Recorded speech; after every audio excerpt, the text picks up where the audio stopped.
ঠর্দিদের বাড়ি নিমন্ত্রণ করতে গিয়ে এই জবা ফুলের ডালটা এনেছিলাম। ফুলটা দেখো কি সুন্দর। বাড়ি চলে যাব, তাই তার আগে জামাইবাবু এখানে গাছটা একটু ব্যবস্থা করে দিচ্ছিল, মাটি এনে দিল মাঠ থেকে, তো সেই মাটি দিয়ে দিয়েছিল।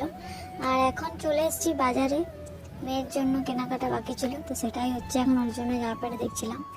আর এই ভিডিওটা আমি পরের দিন সকালে করছি, যেহেতু আজকে বাড়ি চলে যাব, তাই সকাল সকাল এখানে বিছানাটা গুছিয়ে নিচ্ছি। তো দিদির আমাকে ছাড়বার ইচ্ছা নেই, দিদি বলছিল আরও 2 দিন থাকতে। তো বাড়িতে যেহেতু বিয়ে, বুঝতেই পারছো বাড়িতে অনেক কাজ, তার জন্য আমার থাকা হবে না। আর মেয়েরও পরীক্ষা শুরু হয়ে যাবে। এই যে দেখতে পাচ্ছ রেডি হয়ে গেছি। আর রাস্তাটা দেখো কত জাম ছিল। তো এখানে এসেও দেখো দাঁড়িয়ে পড়েছি, কেন রেলগেট পড়ে গেছে, দেখো ট্রেন আসছে।